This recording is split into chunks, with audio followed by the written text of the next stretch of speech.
ఇవి below 7 years already ఒక FIR అయిపోయింది. ఒకదానికి ఇచ్చారు కదండి 41A కింద. అక్కడికి వెళ్ళిన తర్వాత ఇచ్చారు. ఇక్కడ సెకండ్ టైము ఇతను ఆల్రెడీ ఒక పోలీస్ స్టేషన్లో ఉన్నప్పుడు అక్కడ తీసుకున్నాడు.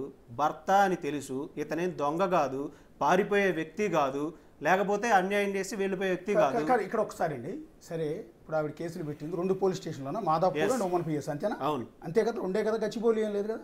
లేదు. ఓకే, 2 పోలీస్ స్టేషన్లో అక్కడ పోలీసులు మీతో అబ్నార్మల్గా బిహేవ్ చేయటం కానీ, లేకపోతే మిమ్మల్ని తిట్టడం కానీ, బెదిరించడం కానీ అట్లాంటి ఏం చేయలేదు కదా? తిట్టడం బెదిరించడాలు ఏం చేయలేదు. ఓకే, 8 గంటలకు కూర్చోబెట్టారు. ఓకే, మొత్తం డిస్కషన్ రికార్డింగ్ మీకు పెట్టా. కాకపోతే వాళ్ళు మీరిద్దరూ సర్దుకుని ఉండండి, ఆ అమ్మాయికి ఏం కావాలి, కామన్ ప్రొసీజర్ అండి, పోలీసు ప్రొసీజర్. ఈవెన్ పోలీసులు కాదు కాదు కాదు ఒక్క నిమిషం సార్.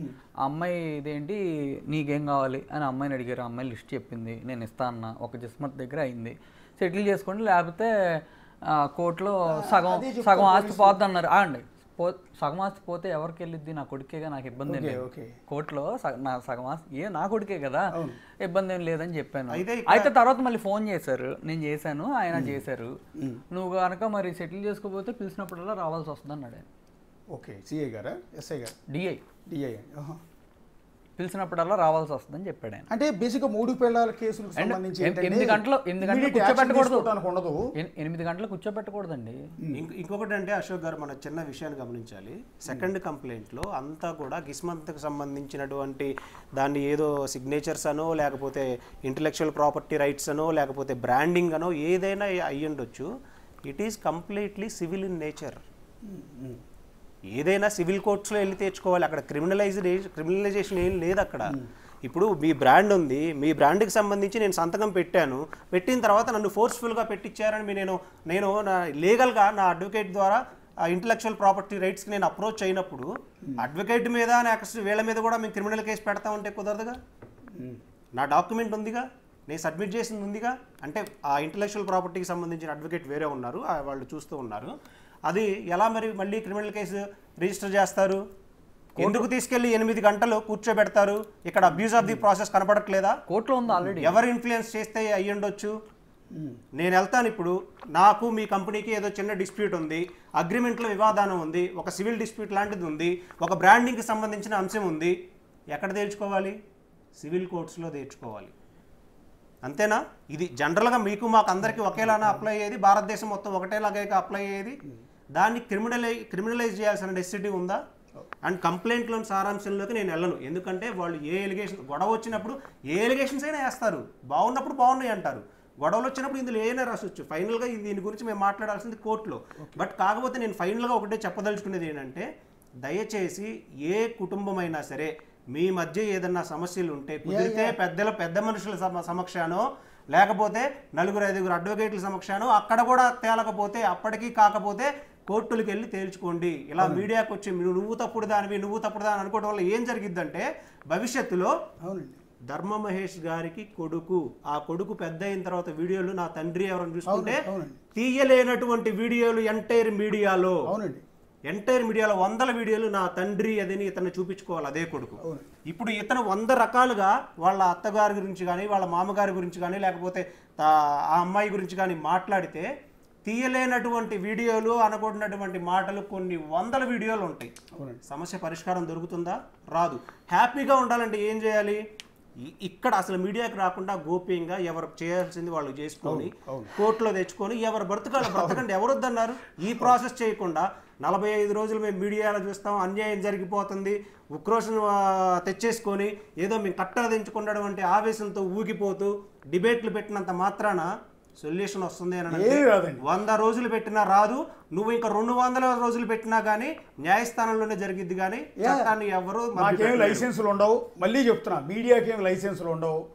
ఊరికే సొల్లు పురాణమును యూట్యూబ్లో వీసి వస్తాయి తప్ప, మీ జీవితాలు రోడ్డున పట్టడం తప్ప వ్యక్తిగతమైన అంశాలను మీడియా ముందుకు తీసుకురావద్దని అంటాను నేను. కాదండి, నాగబాబు గారు చెప్తున్నది అదే, ఇంతకు ముందు గౌతమి గారికి చెప్తున్నది అదే. కాకపోతే ఇక్కడ నా బాధాకరమైన అంశం ఏంటంటే అండి, సరే నవ్వుతున్నాను ఏమనుకోకండి, సారీ, ఏడవలేక నవ్వుతున్నట్టు వస్తుందిలే. కానీ అది ఒక 40 రోజుల పాటు మీ సతీమణి అన్ని ఛానల్స్కి వెళ్ళారు, అన్నీ మాట్లాడారు. ఓకే, ఆవిడ రైట్ అనుకుందాం, ఆవిడ ఇష్టం మీ మీద, మా ఛానల్కి అయితే రాలేదులేండి. యాక్చువల్లీ గత 40 రోజుల్లో మేము ఎక్కడ ఇంటర్వ్యూ చేయలేదు ఆవిడ. బహుశా 1-2 సార్లు మా వాళ్ళు అడిగినట్టున్నారు కానీ ఆవిడ ఏది ఇంట్రెస్ట్ చూపించినట్టు లేదు, బహుశా నాకు తెలిసినంత వరకు. సరే వదిలేసాం, మేము పట్టించుకోవాలి. నిజానికి అసలు మీ విషయంలో మేము ఎక్కడ పట్టించుకోలేదు. బహుశా మా పోలీస్ స్టేషన్లో కేసు పెట్టినప్పుడు ఏమైనా చిన్న ఐటమ్ వేసి ఉంటారేమో చూసి తప్ప అది కాలగర్భంలో గడిచిపోయి ఉంటుంది, ఎవడో చూసుకున్నాడు కూడా. అంతేగాని ఆమెను తీసుకొచ్చి స్టూడియోలో కూర్చోబెట్టి మేము ఎక్కడ మిమ్మల్ని తిట్టించలే, గుర్తుపెట్టుకోండి. ఒక్క విషయం చెప్తున్నా. సరే అదే పనిగా ఆవిడ కంటిన్యూగా ఇంటర్వ్యూలు ఇస్తూనే ఉంది. బీభత్సంగా ఎంటైర్ సోషల్ మీడియాలో ఎక్కడ చూసినా మీ ఇష్యూనే. మీకు మామూలుగా ఒక 100 సినిమాలు తీసిన తర్వాత కూడా అంత పాపులారిటీ రాదు, గుర్తుపెట్టుకోండి. ఇంత పాపులారిటీ వాళ్ళు వచ్చింది. మీరు ఇందాక డిప్రెషన్ అంటున్నారే, అవసరంలా. మీకు ఏక కూడా ఊడిందేం లేదు, గుర్తుపెట్టుకోండి. ఈ మాట నేను అనకూడదు పరుషపరచాలం, కానీ మీకు ఏక కూడా ఊడింది కాదు. మీరు 100 సినిమాలు చేసిన తర్వాత వచ్చే పబ్లిసిటీ మీకు 2 సినిమాలకే వచ్చింది, కేవలం ఇష్యూ వల్ల, గుర్తుపెట్టుకోండి. మీకు కొన్ని కోట్ల రూపాయల పబ్లిసిటీ వచ్చి నేనేమంటానంటే పాజిటివ్గా తీసుకుంటే, మీరు నెగిటివ్గా తీసుకుని డిప్రెషన్లోకి వెళ్ళిపోతున్నారంటే మీ బిడ్డ కోసం వెళ్తున్నారు. సో ఇది పట్టించుకోవాల్సిన అవసరం లేదు. ఎవడో ఏదో వస్తాడండి, అవి మీరు పట్టించుకోవాల్సిన అవసరం ఏంటండి? ఒకటి. రెండోది 40 రోజుల పాటు ఒక కుటుంబాన్ని ఉద్దేశించి ఒక మహిళ ఇష్టం వచ్చినట్టు, అది ఓకే, ఇష్టం వచ్చినట్టు అని కూడా అనకూడదు. ఆవిడ బాధ చెప్పుకుంది, ఆవేదన వినిపించుకుంది, చెప్పింది, అలిగేషన్ చేసింది, వచ్చిందే. ఏ ఛానల్లో చూసినా ఆవిడ ఇంటర్వ్యూ వస్తుంది. ఓపెన్ చేస్తే ఇన్స్టా ఓపెన్ చేస్తే ఆవిడదే, ఫేస్బుక్ ఓపెన్ చేస్తే ఆమె, ట్విట్టర్ ఓపెన్ చేస్తే ఆమె, యూట్యూబ్ ఓపెన్ చేస్తే ఎక్కడ చూసినా ఆవిడే. సరే 40-50 రోజుల తర్వాత ఒక రీతూ చౌదరి అనే ఇష్యూ వచ్చిన తర్వాత మేము ఎందుకు పిలిచామని చెప్పుకోవాలి, మీకు ఎక్స్ప్లెయిన్ ఇవ్వాలి కాబట్టి చెబుతున్నా. రీతూ చౌదరి ఇష్యూ వచ్చి అమ్మాయి బిగ్ బాస్లో ఉంది, ఆ అమ్మాయి నా సంసారం చెడగొట్టిందని ఆ వీడియోలు కొన్ని సోషల్ మీడియాలోకి ఆవిడ లీక్ చేసిన తర్వాత అవి చూసి నాకు జాలేసింది నిజానికి. అయ్యో నిజంగా రీతూ చౌదరి ఇట్లా చేసింది. ఎందుకు రీతూ చౌదరి గతంలో ఆంధ్రప్రదేశ్లో స్టాంప్స్ అండ్ రిజిస్ట్రేషన్స్ కేసులో కొన్ని 100 కోట్ల ఇవి రిజిస్ట్రేషన్, తప్పుడు రిజిస్ట్రేషన్ చేశారని ఆవిడ మీద కొన్ని అలిగేషన్స్ వస్తే ఇదే స్టూడియోలో డిస్కస్ చేశాం. ఆవిడ హస్బెండ్ కూడా, రీతూ చౌదరి హస్బెండ్ శ్రీకాంత్ అనే వ్యక్తి ఇదే స్టూడియోకి వచ్చి కూర్చున్నాడు. సో అందువల్ల రీతూ చౌదరి పేరు మళ్ళీ వచ్చింది, బిగ్ బాస్కి వెళ్ళింది ఆమె అన్న ఉద్దేశంతో ఆవిడ పిలిపించాం ఆ రోజు. సో మళ్ళీ యథావిధిగా రీతూ చౌదరి మీద అలిగేషన్ చేసింది, దీని మీద అలిగేషన్ చేసి ఇవన్నీ చేసింది. నెక్స్ట్ వీళ్ళ నాన్నగారు వచ్చారు. బాబు మీరు ఒకవైపే వినిపిస్తున్నారు, రెండో వైపు వినిపించరా, మా అబ్బాయిని ఎంతకాలం బదనాం చేశారు, మీరు రారా అని చెప్తే ఆయన్ని పిలిపించి కూర్చోబెట్టి చేశారు. కానీ వాళ్ళ సోకాల్డ్ పర్సన్స్ నన్ను ప్రశ్నించేది ఏంటంటే, నువ్వు గౌతమి చౌదరిది మాత్రమే వినిపించాలి కదా, వాళ్ళు క్రిమినల్స్ కదా, వాళ్ళు తప్పుడు మనుషులు కదా, వాళ్ళని నువ్వు ఎట్లా ఇంటర్వ్యూ చేస్తావు? వాళ్ళు ఇంటర్వ్యూ చేసి ఫ్లోలో నన్ను మాట్లాడితే నువ్వు ఎందుకు ఖండించవు? అరే ఆయన కడుపు మంట వచ్చిందండి, ఆయనకు నొప్పి పెట్టింది, ఆయన తిట్టాడు, నాకేం తెలుసు నీ గురించి తిడుతున్నాడని. యాజ్ ఏ మీడియా పర్సన్ అని తెలిస్తే నేను ఆపుండేవాడిని, నాకు తెలియదు ఫలానా పర్సన్ అని తెలిసి ఉంటే. నాకు ఎవరో తెలియక నేను అడిగా, ఎవరండి ఆ మీడియా పెద్ద, ఎవరండి మీడియా పెద్ద అని. ఇప్పుడు ఎవరైతే విమర్శలు చేస్తున్న వ్యక్తి ఎవరో నాకు తెలియదు, నిజానికి ఆయన అన్న సంగతి నాకు తెలియదు. ఫోన్ చేసి ఆపారు సార్ అలా అనుకుంటే. సరే అయిపోయినాక నా బాధాకరమైన అంశం ఏంటంటే, యాజ్ ఏ మీడియా ఎప్పుడు కూడా వన్ సైడ్ వినిపించకూడదండి. తప్పు అయినా ఒప్పు అయినా బోత్ సైడ్ వినిపించాలి. అసలు నేనేమంటానంటే ఇలాంటి వ్యవహారాల్లో మీడియా తలదూర్చకూడదని అంట. 3 పిల్లల పంచాయతీలోకి వెళ్ళకూడదని అంట, వాళ్ళ జీవితాన్ని రోడ్డు మీద పెట్టొద్దట. అయినా కూడా అమ్మాయి వచ్చింది, వినిపించారు అందరూ కూడా. మేము కూడా అమ్మాయిని పిలిపించాం, రీతూ చౌదరి ఇష్యూలో మాట్లాడించాం. రెండో రోజు రెండో వర్షన్ అవతల వ్యక్తి వచ్చి మాట్లాడతానన్నప్పుడు వినిపించొద్దా? రెండో కోణం చూపించొద్దా? నువ్వు వాళ్ళని ఎందుకు చూపించావు? వాళ్ళు తప్పుడు వేదలు, వాళ్ళు డిబేట్ పెట్టారు, వాళ్ళు నా గురించి ప్రస్తావించారు కాబట్టి నువ్వు దొంగవి, వాళ్ళు దొంగలు, నువ్వు వాళ్ళ దగ్గర డబ్బులు తీసుకుని డిబేట్ చేసావు. ఇది వ్యవహారం. ఇది ఎక్కడ ప్రజాస్వామ్యం అండి? ఇది ఎక్కడ జర్నలిజం అండి? నాకు అర్థం కావట్లేదు. స్టార్ట్ అయిపోయింది నన్ను బతకనివ్వరు, టార్చర్ స్టార్ట్ అయిపోయింది. ఏం చేస్తారు? మీరు భయపడుతున్నారా సార్? నేను ఇవాళ మీ మీద ఎదురు దెబ్బ తగిలినా మీ ఆ సోకాల్డ్ పర్సన్స్ బాధ్యత వహించాల్సి ఉంటుంది. మీరు అది పబ్లిక్గా చెప్పండి. ఇన్ కేసు మీరు వెళ్తున్నప్పుడు ఒక రాయి మీద కారు మీద పడినా ఆ పర్సన్సే బాధ్యత వహించాల్సి ఉంటుంది. అశోక్ గారు ఒక చిన్న విషయాన్ని నేను అబ్జర్వ్ ఇప్పుడు మిమ్మల్ని ఎవరు బెదిరించారంటున్నారు? ఎవరండి? ఎవరు లేదండి, నన్ను ఎవరు బెదిరించలేరు. ఒక అడ్వకేట్గా నా రోల్ నేను కంప్లీట్ చేస్తూ ఉంటా. నన్ను బెదిరించాలి అనుకుంటే ఇదే తెలంగాణలో ఇల్లీగల్ బెట్టింగ్ యాప్స్ జరుగుతూ ఉన్నాయని హైదరాబాద్ మెట్రో మీద డీజీపీ గారిని, ఐపీఎస్ని పెట్టి నేను పిటిషనర్గా ఉండి వేయను. అంత థ్రెడ్ తీసుకోరు ఎవరు కూడా. నేను పిటిషనర్గా ఉండి నన్ను ఎవడు బెదిరించడు. కాకపోతే ఫ్యామిలీ మ్యాటర్లో ఇన్వాల్వ్ అవ్వద్దు, ఇది ఫ్యామిలీ మ్యాటర్ కాబట్టి నేను నీ శ్రేయోభిలాషిని, ఆయన గురించి ఆయన ఎవరో మూర్తి గారంట, ఆయన గురించి మాట్లాడితే నిన్ను కూడా బద్నాం చేస్తారేమో, జాగ్రత్తగా చూసుకో అని చెప్పారు నాకు. ఇది వాస్తవం. ఏమో తెలియదు, నాకు చెప్పిన మాట మీకు చెప్తూ ఉన్నా. ఎవరు చెప్పారు అని అడిగారు కదా, మీరు ఇందాక అన్నారే చేమకుర్తి శ్రీకాంత్ అని, ఆయనే నాకు ఫోన్ చేశాడు. కాల్ చూపించినా మీకు చూపించండి. ఆయనకేం పని ఏమో చేసి ఆయన మూర్తి చేయడు, మీ శ్రేయోభిలాషిలా చెబుతూ ఉన్నాను, ఇప్పుడు చేమకుర్తి శ్రీకాంత్ అనే వ్యక్తిని ఇదిగోండి. మొన్న మేము అడిగామండి. సార్, ఎవరు రీతు సారీ. చౌదరి ఇష్యూ వచ్చిన నాది- రోజు నేను ఓపెన్ చెప్పేసాను, నేను ఇదే నా షేడ్ ఇదే ఆ, మొత్తం చెప్పే కదా, యా, యా. అలా పాజిటివ్స్ నెగిటివ్స్. ఆయన ఓన్లీ పాజిటివ్ చూపిస్తాడు ఆ. మూర్తి, ఆ. నెగిటివ్ షేడ్ చూపించడు, జనాలకు తెలియదు. దీన్ని కూడా మారుస్తాడు. ఇప్పుడు నేను మాట్లాడిన దానివల్ల మార్చి చెప్పేస్తాడు. ఓకే. అయితే అతను టాలెంట్, ఏం చేయాలి? సో అయితే మనకి అందుకే నేను అంటుంది మీరేమైనా వణుకుతున్నారా అంటున్నా. నేనేం వనకట్లేదు. మరి ఒక విషయం వణికితే ఎవడెవడిని ఏం చేస్తాడండి? ఆ. కాదండి, ఎవడెవడిని ఏం చేస్తాడు నాకు అర్థం కాదు. ఇక్కడ పోలీసులు ఉన్నారు, చట్టాలు ఉన్నాయి, ఆ, న్యాయస్థానాలు మా అంటే ఉన్నాయి. క్యారెక్టర్ ఏమీ అసోసియేషన్ లేదు. చేస్తారు. ఇంతకన్నా చేసేది ఏమైనా ఉందా?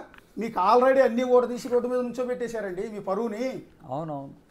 ఆ క్యారెక్టర్ మీకు మనశ్శాంతి లేకుండా అయిపోయింది కదా. ఆల్రెడీ డిప్రెషన్లోకి వెళ్ళానని చెప్పారు పాపం. ఇందాక మీరు ఆ మాట అంటే నాకు బాధ వేస్తుంది. నాకు మొన్న గౌతమి చౌదరిని చూసినప్పుడు ఆవిడ మాట్లాడినప్పుడు అదే బాధ వేసింది. ఇప్పుడు మిమ్మల్ని చూసినప్పుడు అదే బాధ వేసింది. ఎందుకు అసలు మీ ఇద్దరు ఎందుకు డిప్రెషన్లోకి వెళ్ళాలి? ఎందుకు మా ముందుకు రావాలి? డిప్రెషన్కి వెళ్ళే వాళ్ళు ఇన్స్టాలో అంత హ్యాపీగా రీల్స్ పెట్టరు.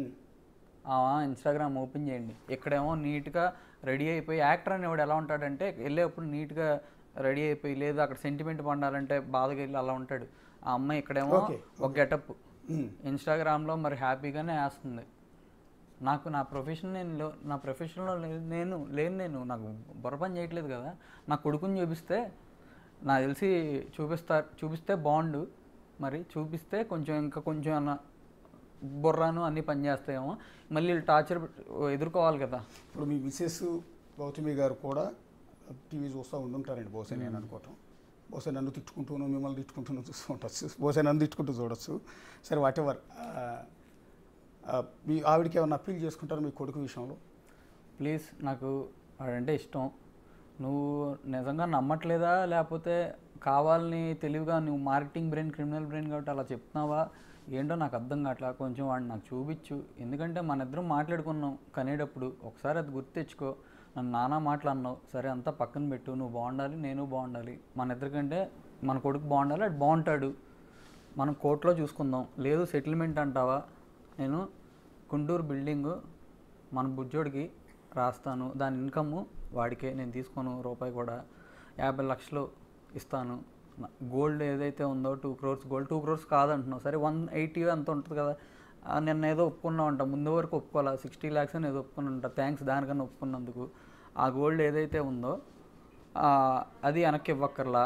అండ్ BMW కారును అది వేరే XUV నీ పేరు మీద రాస్తాను.